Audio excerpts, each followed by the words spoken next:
Salam Bapak Ibu Saudara, apa kabar hari ini? Saya percaya kasih Tuhan berlimpah dalam kehidupan kita setiap hari.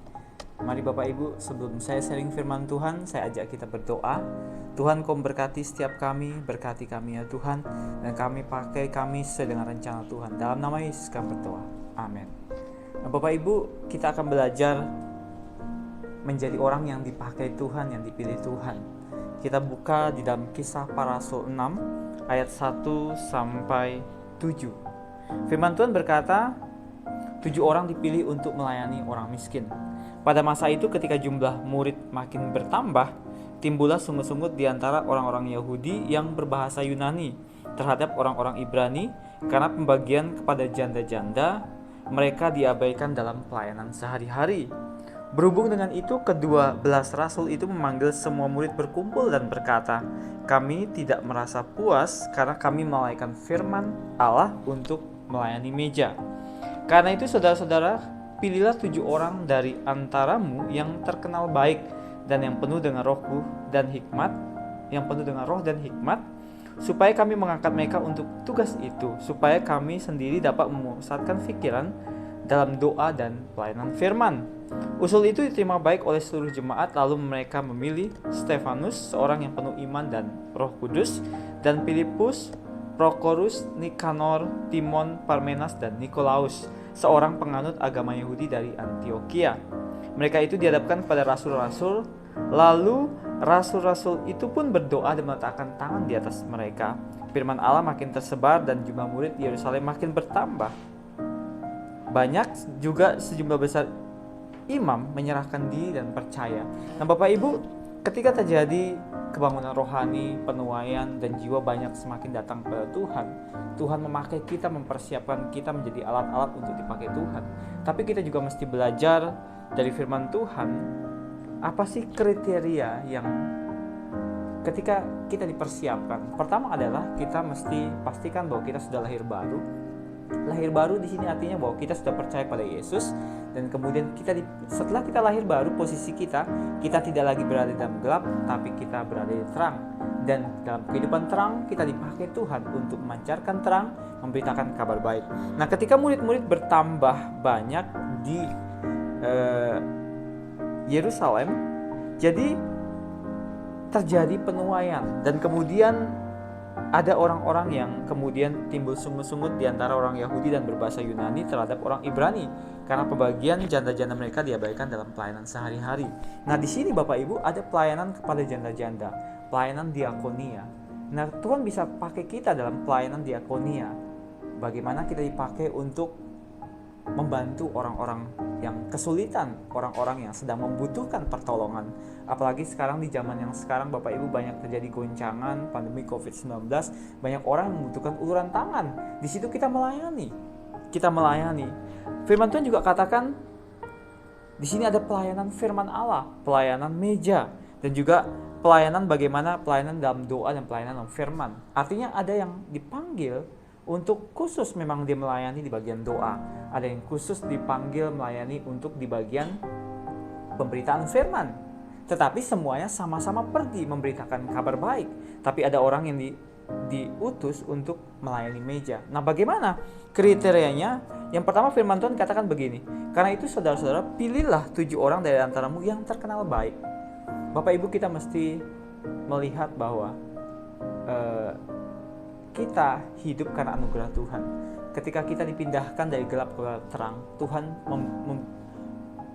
memberikan kepada kita kehidupan baru, dan kita harus berubah terus. Kita harus berubah, dan ketika kita berubah, kita mengerjakan keselamatan. Hidup kita serupa seperti Kristus. Dan ketika kita melakukan firman Tuhan Bapak Ibu dalam hidup kita mempraktekannya, maka kita menjadi orang yang baik, orang yang membawa dampak buat banyak orang, dan kita menjaga hidup kita sehingga hidup kita ini terkenal baik bagi banyak orang.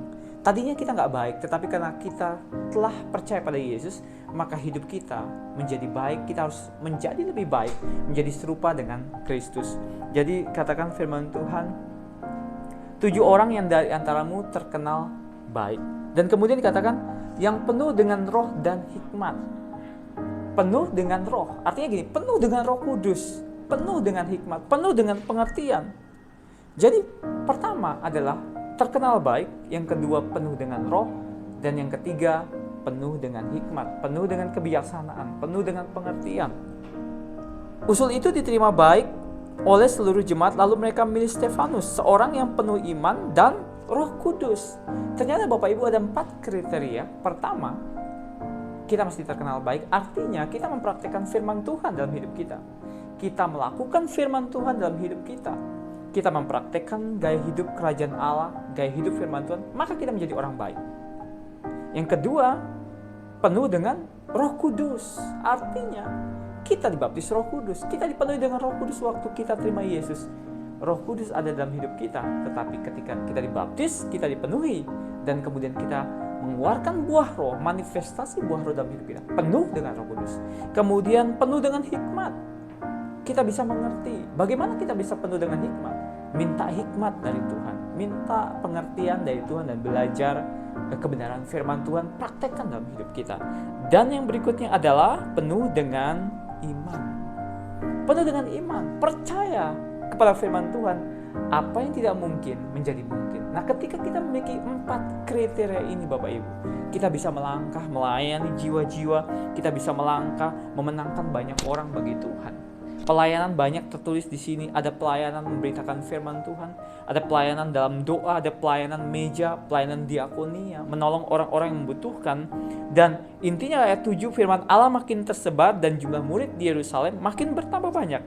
Dan juga sebelah besar imam menyerahkan diri dan percaya. Bagian kita semua adalah memberitakan kabar baik, memberitakan Injil kepada semua orang. Nah, ketika kita dilakukan ini Bapak Ibu, Injil itu akan menyebar bagi banyak orang dan orang percaya kepada Tuhan. Tetapi Bapak Ibu, kita harus terkenal baik, lakukan firman Tuhan dalam hidup kita. Yang kedua adalah penuh dengan Roh Kudus, penuh dengan hikmat, penuh dengan iman. 4 hal ini harus kita miliki dalam hidup kita untuk hidup kita berdampak, memenangkan jiwa bagi Tuhan, memenangkan jiwa bagi banyak orang, dan memberitakan kabar baik sehingga semua pelayanan kita mengambil bagian masing-masing dan kita akan berdampak. Mari Bapak Ibu kita berdoa. Tuhan, terima kasih buat firman-Mu menjadi rema dalam hidup kami. Pakai kami semua Tuhan di akhir zaman ini untuk melakukan kehendak Tuhan pada zaman ini. Berkati kami Tuhan. Biarlah kami anak-anak-Mu Kau pakai ya Tuhan. Kami terkenal baik karena kami melakukan firman Tuhan. Kami penuh dengan Roh Kudus, kami penuh hikmat, kami penuh dengan iman. Kami melakukan firman Tuhan. Berkati, pakai kami, urapi kami Tuhan, sehingga banyak jiwa boleh bertobat dan boleh dimenangkan bagi Tuhan. Terima kasih buat firman-Mu, berkati kami anak-anak-Mu Tuhan. Terima kasih, biar berkati Allah Bapa, kasih yang sempurna dari Yesus Kristus Tuhan, persekutuan dan penghiburan dalam Roh Kudus menyertai berkati Kau sampai selama-lamanya. Di dalam nama Yesus, setiap orang percaya berkati katakan amin. Tuhan Yesus memberkati. Salam.